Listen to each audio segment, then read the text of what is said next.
So you've made 5 touches now for these people that you would have otherwise not done a single touch on.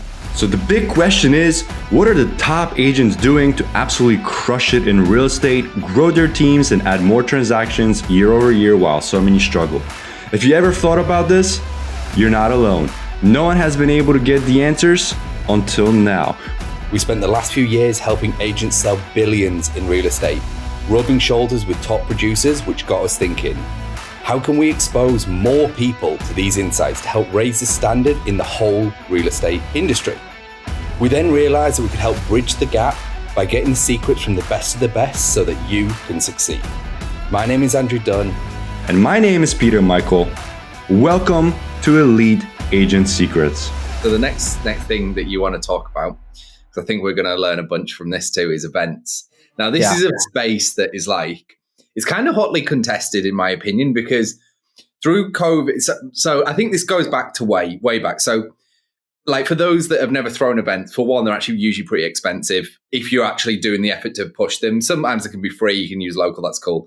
And then through COVID, obviously, no events, no one touching base, no nothing. And then post-COVID, I'm in touch with platforms like, say, Meetup, for example, and they were like, are people going to meet back up? Oh, well, everyone's got used to this virtual world. Actually, what I've seen, and this is me, so I'm going to speak for myself. I can't speak for others. I have wanted to go back into that. I'm yearning for that activation into normality. For me, it's just normality. It's I want to go and hang out. And now with everything obviously opening back up and everyone kind of doing everything again and all that good stuff, it's a case of people can now head out and socialize. This is before off air we were chatting and you were you like being in an office because you just like the interaction, the personal, I can go and speak to Jeff. He's just over there. I can see him. The being human component that we're missing because of the virtual worlds that we have started to create, right? Yeah. I mean, people are desperate for interaction. They're desperate to have that human touch again. Even the people who aren't really much for hugging and being in they're like, I'm introverted and I'm still kind of thirsty to yearning to go out and actually interact with people. I mean, and then they quickly go back home and recharge, but they're still earning, they're like, oh my gosh, I'm yearning for this kind of thing. So events don't have to be super expensive. And that's one of the first things that I learned early on was that there are different ways to do events. So there's the big grand events. There's some things that can be a little bit more expensive. I've had people, we haven't done this yet, but I've had people rent out the Denver Zoo, right? And do a big old event for that. Holy smokes. And have all their database come for these type of things. And that's going to be expensive. I've rented out bowling alleys before because I think bowling's fun. So, and it's a good way to talk, interact. Everyone can come, and I've done it expensive where I just took on all the cost. I've gotten vendors to help cover most of the costs, and other times, which helps a ton. And there could be things that can be smaller. So some of this goes back to that subdividing the database.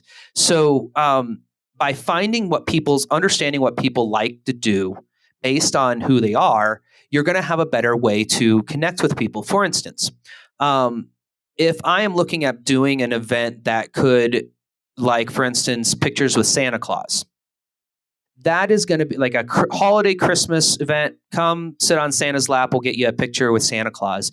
That is an event that is going to appeal to people with kids more than it's going to appeal to your, so early you're telling 30s. Me that I can't come and get a picture taken on Santa's lap? I mean, I have kids. You do. See, you would come. I mean, my wife would probably make me, whether I want or not. But then once I'm there, I'm taking a picture on Santa's lap. You're going to be on Santa's lap. Totally free will. You don't have of to course. drag me there. You don't have to sell me on it. I'm there. Well, and so there's going to be some events that are going to be a little bit more like a wine tasting may appeal to some people. While I've got Scotch drinkers or whiskey drinkers that they're going to be like, I don't really want a wine tasting.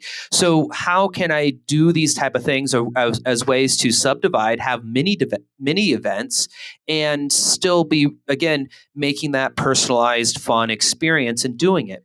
I've got one for you. Take Santa to the bar. All bases covered. Yeah, I love it. For the kids, we got wine over there and we got whiskey. Everyone, I love it. I love it. Get the elves to serve the elves to serve. libations. That is so awesome.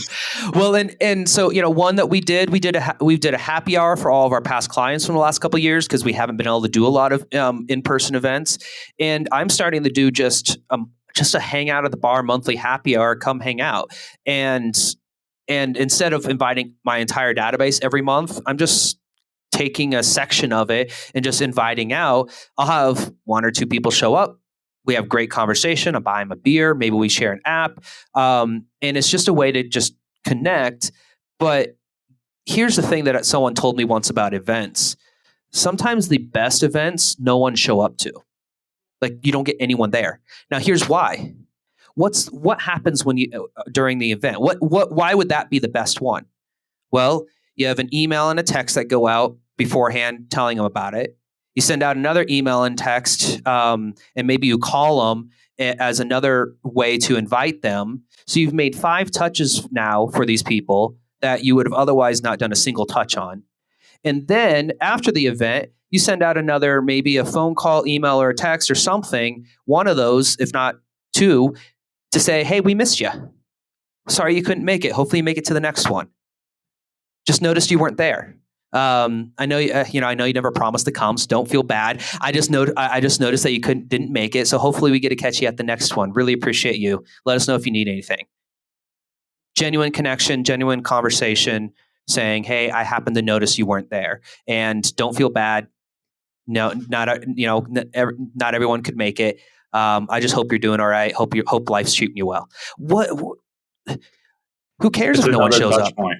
Yeah, who cares if no one shows up?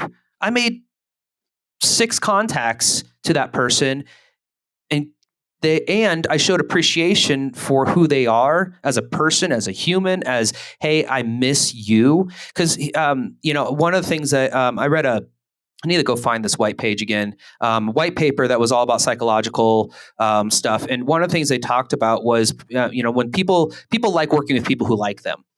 And they had a car salesman that was like one of the top car salesmen in this area. And they were looking at what he's doing versus the other car salespeople. And the one thing he was doing was he was literally on an annual basis plus sending them notes and things like that. And all of them basically just said, hey, I like you. That's it.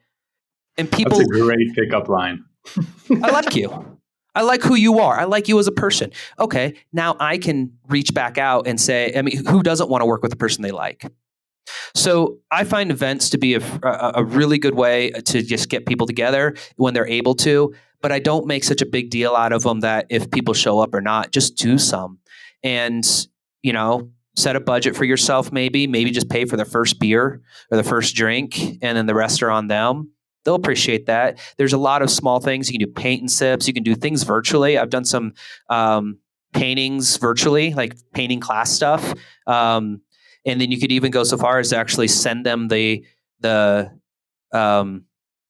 canvas and some cheap paints that they get to work with. Nice. I like that. Send it to their, yeah. Hey, thanks for listening to this episode. Now, before you go, we're giving access to a private training we did where we revealed the top 3 niches to get listings today completely for free. So if you want access, you can go and download that training at eliteagentsecrets.com. We're regularly releasing new trainings, guides, and cheat sheets, so make sure to head over to eliteagentsecrets.com and sign up so you don't miss out.